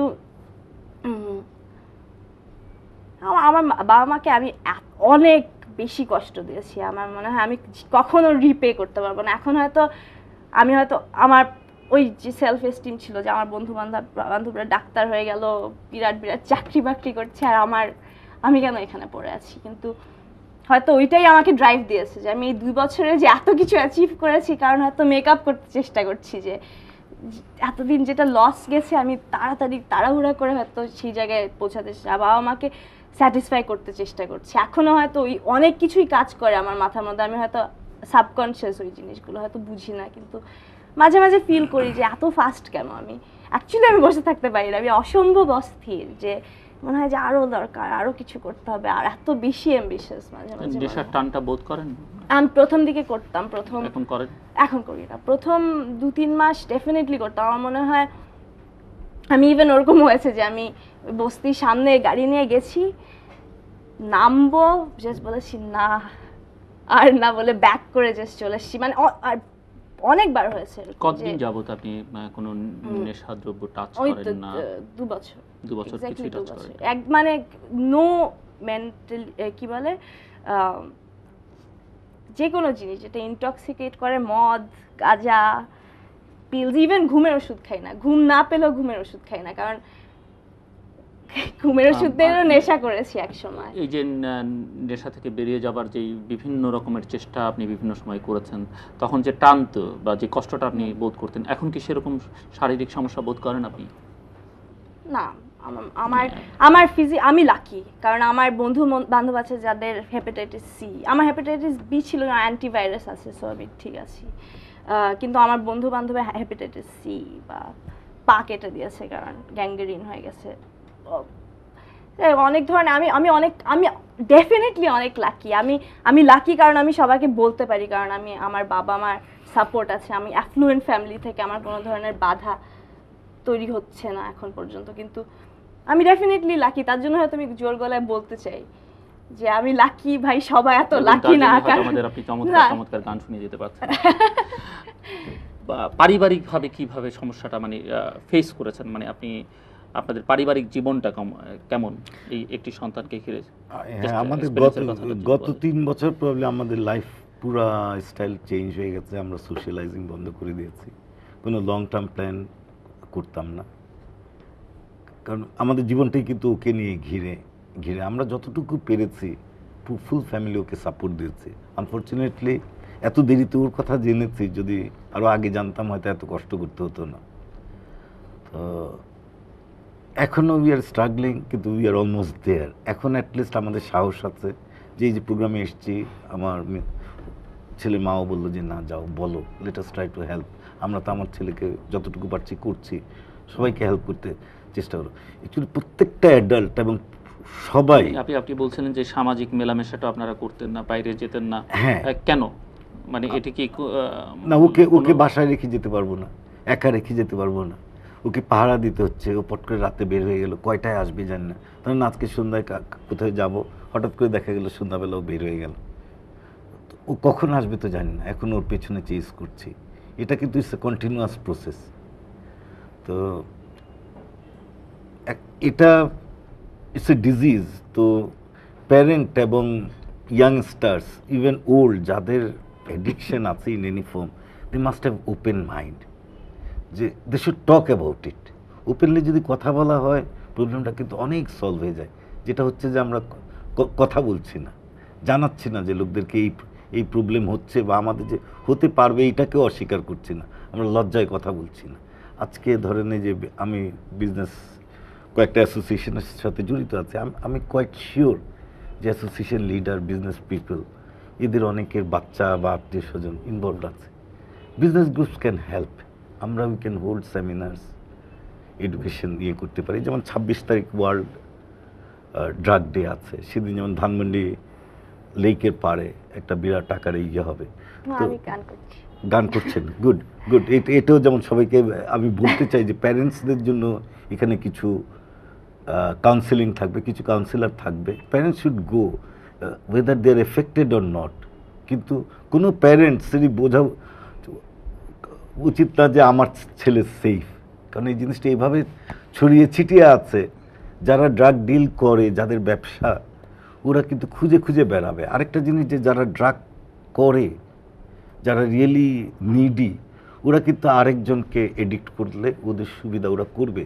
এবং যেমন আমি আমার ছেলের কয়েকজন বন্ধুবান্ধব যারা এডিক্ট, একসাথে জিজ্ঞেস করতেছিলাম যে মেয়েরা কেন করে, বলে যে আমরা চাই মেয়েদেরকে করাতে, মেয়েদেরকে উৎসাহিত করে, তাদের কাছে entry to money is more, ওদের এটা ধারণা। তো কিন্তু আনফর্চুনেটলি মেয়েদের তো কোনো হেল্পিং হ্যান্ডই নাই দেশে। তো এটা সরকারি লেভেলে এবং মিনিস্ট্রিয়াল লেভেলে, পার্লামেন্টে এটা নিয়ে আলাপ হওয়া উচিত। আমরা অ্যাজ এ বিজনেসম্যান, বিজনেস কমিউনিটিতে আমরা একটা কমিউনিটি ফর্ম করতে পারি। গভর্নমেন্ট ক্যান লাইক একটা বড় জায়গা হলে আমরা নিজেরাই কিন্তু একটা ওয়ার্ল্ড স্ট্যান্ডার্ড রিহ্যাব সেন্টার করতে পারবো, যেখানে গরিব ধনী। আর রিহ্যাবের সবচেয়ে বড় অসুবিধা যে কোনো রিহ্যাব বা ডিটক্স সেন্টার, আপনি কিন্তু 10,000 টাকা minimum per month, it can go up end up. তো ইটস এ ভেরি এক্সপেন্সিভ ডাক্তারের কাছে যেত অনেক খরচা। সুতরাং এত এক্সপেন্সিভ কমার্শিয়ালি হবে না, এটা চ্যারিটেবল অর্গানাইজেশন কিছু আসতেই হবে। এই প্রসঙ্গে আমি আসছি আপনার কাছে। আনুষা, আপনি নেশার জগৎ থেকে বেরিয়ে আসলেন কিভাবে, এবং এই বেরুবার পথে আপনার কাছে আপনার অভিজ্ঞতা কি বলে, সমস্যাগুলো কোথায় আসলে? আমার মনে হয় তাহলে আপনার বলতে সুবিধা হবে। আমি বেশিরভাগ সময় ডিটক্স করেছি ব্যাংককে। আমার বাবা মার পয়সা আছে, তার জন্য আমি করতে পেরেছি। কিন্তু ঢাকাতে বেশ অনেকবার বাড়িতে ডিটক্স করতে চেষ্টা করেছি। একটা বিরাট প্রবলেম হচ্ছে, আমি গেছি আপনার ছেলে যেখানে আছে, ওখানে আমি এনএ মিটিং এর জন্য কয়েকবার গেছি, কিন্তু অনেক কনভিন্সিং লেগেছে যে আমাকে এনএ মিটিং করতে দেওয়ার জন্য। কিন্তু মেয়েদের জন্য কিছু নাই ঢাকায়। কারণ আমি যখন মাঝে মাঝে বাবা মাকে না বলে হয়তো ডিটক্স করতে যেতে ইচ্ছা করতো যে আমি এখন যাই, সো আমি কয়েকবার গেছি অনেকগুলো ডিটক্সে, মানে রিহ্যাবে, যে আমাকে নাও, কিন্তু সবাই বলতে এখানে তো মেয়েদের জায়গা নাই এ করার, মানে ডিটক্সের কোনো ফেসিলিটি নাই, এখানে যাও। সো অন্য এক জায়গায় গেলাম, ওরা বললো ওখানে যাও। সো ওরকম আমি ঘুরেছি, অনেক অনেক বছর ঘুরেছি, যে মানে যখন বাবা মাকে বললে তো আমাকে পাঠিয়ে দিত, কিন্তু নিজে যখন নিজেকে হেল্প করতে যেতাম তখন ডেফিনেটলি কোনো উপায় ছিল না। কিন্তু বাংলাদেশে করেছি আমি, আমাকে হেল্প করেছে কিছু কিছু রিকাভারিং অ্যাডিক্টস, এখন যারা হয়তো 4 বছর ক্লিন, 5 বছর ক্লিন, কয়েকজন আমাকে হেল্প করেছে, ডিটক্স করতে হেল্প করেছে, আমার বন্ধু বান্ধব হেল্প করেছে বাড়িতে করার জন্য, ওদের বাড়িতে করার জন্য। রিহ্যাব যেহেতু ঢাকায় ফেসিলিটি নেই, আমি কলকাতায় করেছি একবার, ঢাকায় করেছি একবার, কিন্তু ওই যা বললো জেল আর ওই রিহ্যাবের মধ্যে কোনো ডিফারেন্স নাই। ইভেন কলকাতারেও, মানে আমার মনে আছে আমি প্রবলি ছোট্ট একটা ঘরের মধ্যে আমরা প্রবলি 20 জন মেয়ে থাকতাম, ওই প্রত্যেকটা জানলা ওরকম সাদা পেন্ট করা, সো বাইরে সকাল হলো না রাত হলো না কি হলো কোনো আইডিয়া নাই। 3-4 মাস ধরে ওইটার ভিতরেই পড়ে আছি। ওই খানা দেওয়ার জন্য একটু দরজা খুলতে হয়তো বাইরে দেখতাম কি হচ্ছে। একটা মহিলা এসে আমাদেরকে খুব বড় বড় কথা বলেছে, তো ওইটুকুই, কিন্তু বেসিক্যালি নেগেটিভ একটা এক্সপিরিয়েন্স। যে ওটার ভিতরেও আমি খেয়েছি, অনেস্টলি ওটার ভিতরে বসেও অ্যাকচুয়ালি শেষমেশ বার হয়েছি আমার ডক, আমি ওনাকে অসম্ভব বেশি শ্রদ্ধা করি, উনি আমার সেকেন্ড বাবার মতো। বম্বেতে, এটা হচ্ছে খুশিওয়ালি বলে একটা জায়গা, বম্বে থেকে আবার 2 ঘন্টা দূরে। এটা একটা রিহ্যাব, কিন্তু রিহ্যাব না, মানে একটা স্কুলের মতো একদম ওপেন একটা জায়গা পাহাড়ের নিচে। ওখানে শুধু 20 জন অ্যাডিক্টস থাকে, আর কেউ কোনো ডক্টর নাই, কোনো নার্স নাই, কোনো কাউন্সিলর নাই, কিছু নাই। ওই 20 জন অ্যাডিক্ট 1 বছর সবার একসাথে থাকে, আর নিজেরা নিজেদের সমস্যা নিয়ে ওই 1 বছর ধরে কথা বলতে থাকে। আর একটা অ্যাক্টিভিটি আছে ওই সাইলেন্ট আওয়ার, চুপ করে বসে থাকা, অস্থিরতা কিভাবে ডিল করে ওটার সাথে, কনফ্রন্টেশন, যেটা বললেন যে চোখের দিকে তাকিয়ে কথা বলতে পারেন। আমরা 20 মিনিট ধরে দুজনের চোখের দিকে তাকিয়ে বসে থাকতাম যাতে করতে পারি। তারপর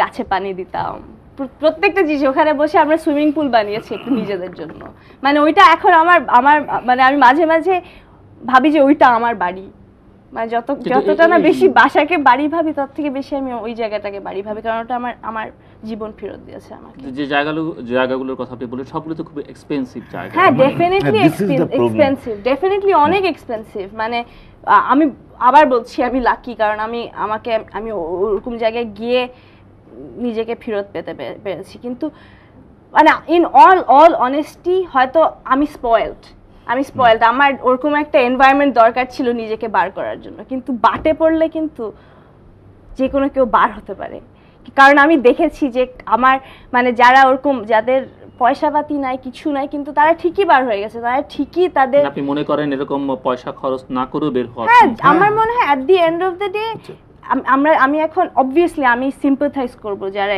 এডিক্টেড, যা আমি আমার সাথেই সিম্পাথাইজ করি, যে আমি যখন ছিলাম ওই জায়গাটাতে, যে ডেফিনেটলি আমার একটা খারাপ সময় গেছে, আমি বার হতে পারি নাই, অনেক ধরনের আমাকে রিহ্যাব অ্যাকসেপ্ট করে নাই, বাংলাদেশে মেয়েদের রিহ্যাব, অনেক কিছুই বলতে পারি, যে সোসাইটিতে প্রবলেম, বাবা মারা অ্যাকসেপ্ট করতে চায় না, বা মিডিয়ার মানে কেউই বলতে চায় না, এটা নিয়ে কেউ কথা বলতে চায় না। কিন্তু শেষমেশ যদি কেউ জিজ্ঞেস করে যে আমি কেন বার হতে পারি নাই, আমি বার হতে পারি নাই কারণ আমার সবচেয়ে বড় বাধা ছিল আমি নিজেই।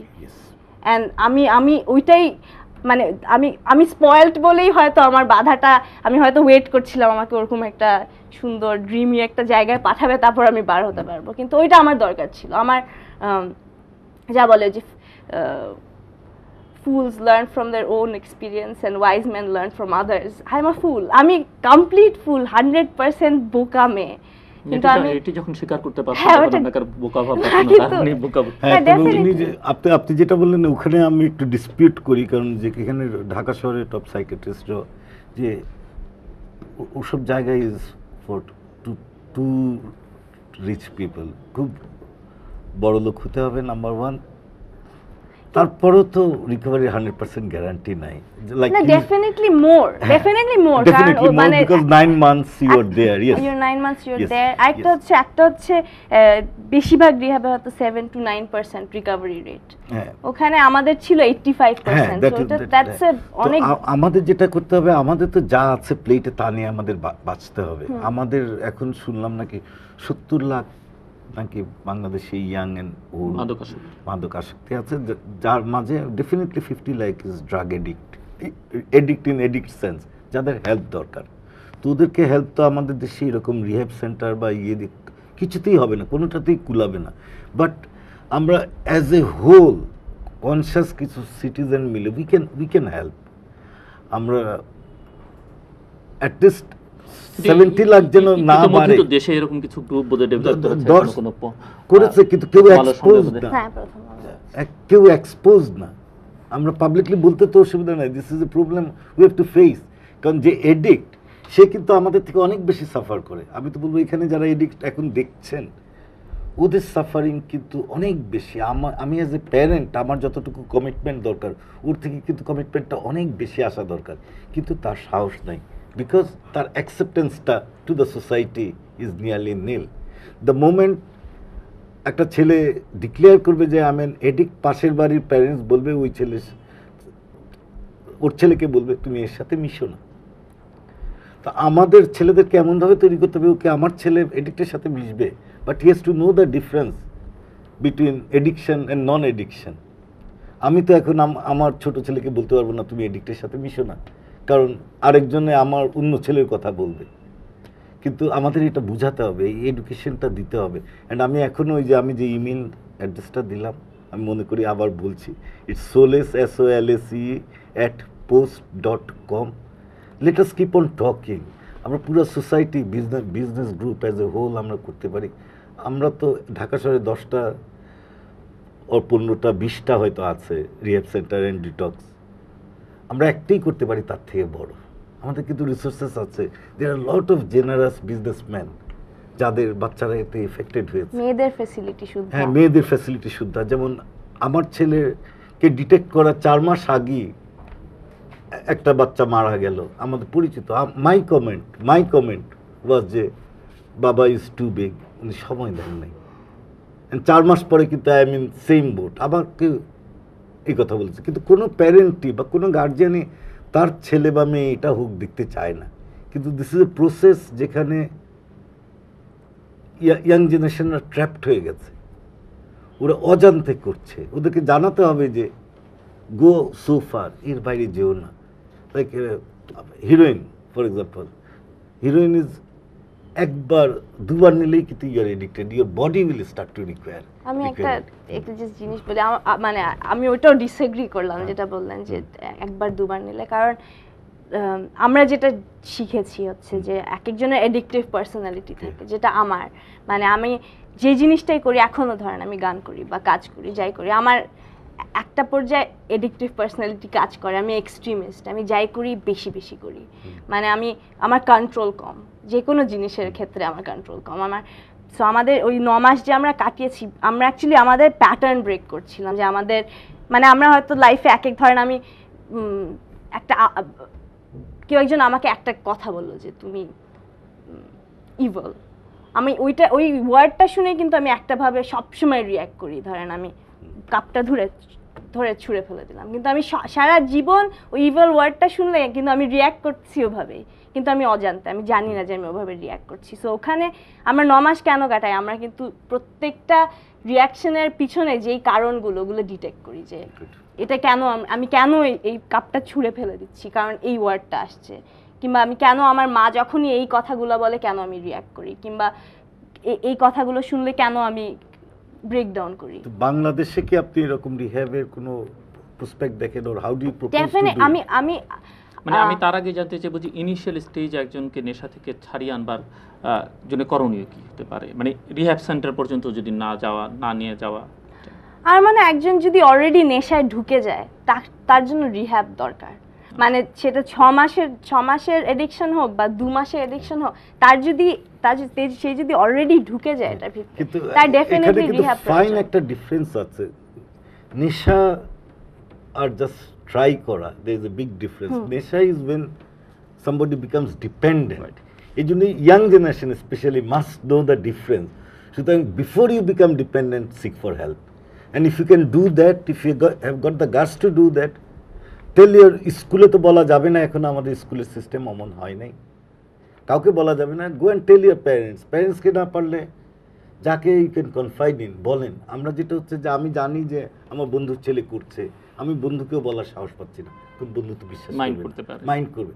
এই ফিলিংটা আমাদের দূর করলে কিন্তু আমাদের অনেক প্রবলেম সলভ হয়ে যাবে। আচ্ছা, খুব সংক্ষেপে আপনি বলবেন, আমরা অনুষ্ঠানের একেবারে শেষ প্রান্তে, যে কি করণীয় এই যে রাহু গ্রাস করছে আমাদেরকে, এ থেকে বেরিয়ে আসবার জন্য করণীয়? আমার মানে ওই যে prevention is better than cause. So উনি যেটা বললেন যে হয়তো প্রত্যেকটা স্কুলে গিয়ে আমাদের বলা উচিত, মানে যেটা প্রথম আলো শুরু করেছে করা, আর ড্রাগস জিনিসটা মেনশনও করার দরকার নাই, যে বোর্ডামের সাথে কিভাবে ডিল করে, যে আমার স্ট্রেসের সাথে কিভাবে ডিল করে, মানে ছোট ছোট জিনিস না কিভাবে বলে। যে আমরা অনেক সময় যে বন্ধু বান্ধবের সাথে ঘুরে বেড়াচ্ছি, বন্ধু বলল যে এই চলো গাড়িটাকে একটা ইটা দিয়ে ভেঙে দিই, আমরা মনে করলাম এটাই অনেক ভালো কাজ, বন্ধুর কথা শুনে ইটা দিয়ে ভেঙে দিলাম, কিন্তু নট নেসেসারিলি আমি ওইভাবে স্ট্রং, আমি হয়তো ওইভাবে উইক। না বলতে না বলতে শেখাটাও আমরা ছোটবেলায়, কিন্তু আমি হয়তো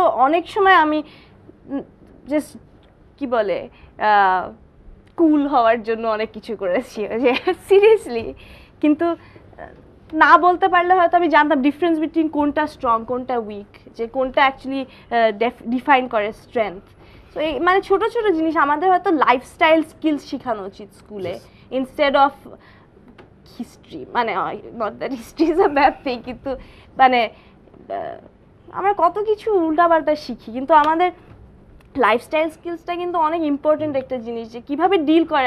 আমি ফেল করলাম স্কুলে, কিন্তু তারপরে তো কেউ নাই আমাকে হেল্প করার, যে ফেল করলাম তো আমাকে পরের স্কুলেও ওই রেকর্ডটা থেকে গেল যে আমি ফেল করছি, কিন্তু তখন কার কাছে যাবে? আমাকে যেমন একটা কাউন্সিলর বললেন যে ওরা কয়েকজন মিলে, সিনিয়র কাউন্সিলর, ওরা প্যারেন্টসদেরকে, ইয়াং প্যারেন্টসদেরকে শিখাতে how to deal with their children. তো আমার ইনস্ট্যান্ট রিয়াকশন হলো, যখন এই সব সম্বন্ধে কথা হলো, আমার ইনস্ট্যান্ট রিয়াকশন হলো, ইয়াং প্যারেন্টসরা কি অ্যাকসেপ্ট করছে যে they have a problem or they will have a problem? That is the first issue. শিখাতে গেলেও কিন্তু যারা ফ্রি সার্ভিস দিতে চাবে, অনেকে আছে কাউন্সিলর চাচ্ছে যে ওকে টিনেজ চিলড্রেন আছে, প্যারেন্টসদেরকে ডেকে আমরা, ওদের প্রবলেম নেই, আমরা এডুকেট করব। এরকম একটা গ্রুপ আছে যারা করতে চায়, আমাকেও বলেছে টু অ্যাসিস্ট দেম। কিন্তু আমার তখনই প্রশ্ন জেগেছে যে প্যারেন্টসরা কি উইল দে অ্যাকসেপ্ট? প্যারেন্টসরা তো ভাবছে যে I am doing the right thing, আমার ছেলে একদম পারফেক্ট, কোনো প্রবলেম নেই, অথচ হয়তো ওর ছেলে ড্রাগ করছে। And parents are the last one two know the most unfortunate thing. আমার ছেলের প্রবলেম আমি কিন্তু একদম শেষে জেনেছি, ওর বন্ধু বান্ধব, ইভেন প্রবাবলি আমার বাড়ির ড্রাইভার, আমার বাড়ির লোক, আমার অফিসের কাজের লোকেরা জানে, আমি জানি না, কারণ এটা বলতে ওরা অনেক মানে ডিনায়ালে, প্যারেন্টস ডিনায়ালে থাকে একটা পুরো নরমাল একটা জিনিস, যে আপনি কখনো অ্যাকসেপ্ট করতে যাবেন না। আপনি কি মনে করেন যে থেকে আশু মুক্তির উপায় কি? এক্সপেরিয়েন্স, যেটা বললো যে এডুকেট করতে হবে from school level up to parliament, একদম ছোট থেকে ইভেন পার্লামেন্টে they should be. Parliamentarians have kids, or ফ্যামিলিতে চাইল্ড আছে, দে হ্যাভ টু অ্যাকসেপ্ট যে দিস ইজ এ প্রবলেম। এখন যদি আমরা চোখ বন্ধ করে থাকি যে কয়দিন পরে এত ড্রাগ পাওয়া গেছে, ওটাতে উই আর নট ইন্টারেস্টেড। আমরা ইন্টারেস্টেড হলো যে ওই ড্রাগটা যদি মার্কেটে চলে যায়, হোয়াট উইল হ্যাপেন, যে মার্কেটে যেন এটার অ্যাকসেপ্টেন্স না থাকে। আজকে বাচ্চারা যদি ওটা অ্যাকসেপ্ট না করে বা অ্যাডাল্টরা যদি ওটা না খায়, তাহলে ওই ড্রাগ আসুক না আসুক ইটস পয়েন্টলেস। অনুষ্ঠানের একেবারে শেষ প্রান্তে, এবং এই বিষয়ে যে বিষয়বস্তু নিয়ে আমরা আলোচনা করলাম, এই বিষয় নিয়ে আপনার গাওয়া একটি গান আছে, তাদের আমরা জানি, সেই গানটি দিয়ে শেষ করতে চাই অনুষ্ঠানটি। সেটা গানটা বেশ আজব। এই কথায় আমাদের জন্য যারা বারে বারে ডেকে আনি জমকে, এই কথায় আমাদের জন্য যারা ফাঁদে পড়ে বেছি পরম দমকে, আমরা আজব অজানাকে জানতে গিয়ে অস্থিরতার বোঝা নিয়ে স্পষ্টতাকে তুড়ে দিয়ে অন্ধকারে ডুব খাই। আমরা ব্যাকুল, আমরা যে ভুল জেনেও সেই পথ চাই। নকল চিনির খেলা জটিল, স্বর্গ পাবার স্বপ্ন দেখায়। চোখ বন্ধ করে নরকে নেয়, কল্পনাতে ডুবিয়ে দেয়। তার নেশায় করে মগ্ন, সত্য হঠাৎ জানতে পেলে কল্পনাটা ফেরত চেলে। ঠিকই একই আশায় ফেলে মোদের করে নগ্ন। এই নেশার জগৎ এতই ভোলায়, পাতালেতেই মনকে দোলায়। কাটলে নেশা যন্ত্রণাতে উদাসী মন স্বপ্ন খোঁজে। অগ্নিতাপে অধৈর্য মন অহং বেচে নেশায় মজে। কষ্ট একটু পেতেই হবে, না হয় চিনি শেষে মোদের খাবে। স্বপ্ন জগৎ মোদের শুধু, বর্তমানে সবাই রবে। আমরা জানি আমরা বোকা, আমরা খেয়েছি তার ধোঁকা। চাই কি এখন অন্য ওরা এই জগতে পরে ধরা। চাই না বোধহয় এই সকলে যারা পড়ি তার দখলে। তাই চলো না আমরা কজন মনটা থেকে করি এপন। আজগুবি এই জগৎ মোদের ছুতে যেন পায় না ওদের। সবাই সবার হাত ধরে রই, সবাই মিলেই জয়ী হই এই চিনির দেশে যাবে কেসে আমরা যদি ঘিরে রই। সবাই সবার হাত ধরে রই, সবাই মিলেই জয়ী হই ওই চিনির দেশে যাবে কেসে আমরা যদি ঘিরে রই। আমরা যদি ঘিরে রই, আমরা যদি ঘিরে রই, আমরা যদি ঘিরে রই, আমরা যদি ঘিরে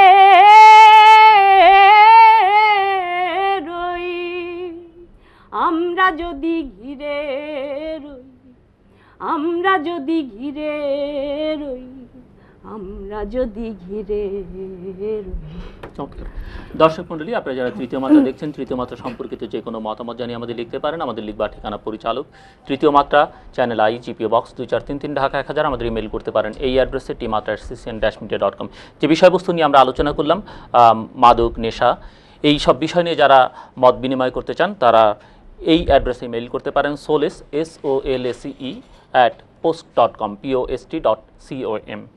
দর্শক মণ্ডলী, আপনারা যারা তৃতীয় মাত্রা সম্পর্কিত মতামত জানিয়ে আমাদের লিখছেন, পরামর্শ দিচ্ছেন, আপনাদের মতামত নিয়ে যেগুলো আপনারা ডাকযোগে এবং ইমেইলে পাঠাচ্ছেন এবং সেই সঙ্গে আপনাদের সরাসরি অংশগ্রহণে আমাদের অনুষ্ঠান তৃতীয় মাত্রা আপনি এখন প্রচারিত হচ্ছে প্রতি শুক্রবার রাত 1টা এবং দুপুর 2টায়। আশা করব সেই অনুষ্ঠানটি আপনারা নিয়মিত দেখবেন, যেমন প্রতিদিন রাত 12:30 এবং সকাল 9:45 দেখছেন তৃতীয় মাত্রা। জনাব শাহিদুল ইসলাম হেলাল এবং আনুষা, আপনাদের দুজনকেই অসংখ্য ধন্যবাদ, যা অত্যন্ত খোলামেলা কথা বলেছেন, যেটি আমাদের অনেক দর্শকদের কাজে লাগবে। দর্শক মণ্ডলী, সমস্যাকে লুকিয়ে রাখলে আসলে সমস্যাটি বাড়েই। আজকের আলোচনা এটি অত্যন্ত স্পষ্ট যে খোলামেলা হওয়া দরকার। এটি কেবল মাদক বিষয় নয়, সমাজের যে কোনো বিষয়ে, এমনকি আমাদের রাজনীতিতেও। এবং এ কথাটিও আমরা প্রায় সকলেই জানি, সকলেই স্বীকার করবেন যে কোনো বৈধ জিনিসের জন্য তেমন কোনো আশ্রয় প্রশ্রয়ের দরকার না হলেও অবৈধ জিনিসের জন্য রাজনৈতিক আশ্রয় প্রশ্রয় পৃষ্ঠপোষকতা ছাড়া কোনো অবৈধ জিনিসের বিস্তার ঘটানো সম্ভব নয়। মাদক যেটি আমাদেরকে আস্তে আস্তে গ্রাস করছে, বিশেষ করে আমাদের তরুণ প্রজন্মকে, এই বিষয়টিকে মাথায় নিয়ে তৎপর হওয়া দরকার সবচাইতে আগে আমাদের দেশের রাজনীতিবিদদের, নীতি নির্ধারকদের, যারা ক্ষমতায় আছেন এবং ক্ষমতার বাইরে আছেন। আমরা আশা করব আমাদের রাজনীতিবিদরা এসব বিষয় নিয়ে ভাববেন, তৎপর হবেন। দর্শক মণ্ডলী, আপনারাও ভাববেন এবং আমাদের সঙ্গে থাকবার জন্য আপনাদের ধন্যবাদ। সবার জন্য শুভকামনা।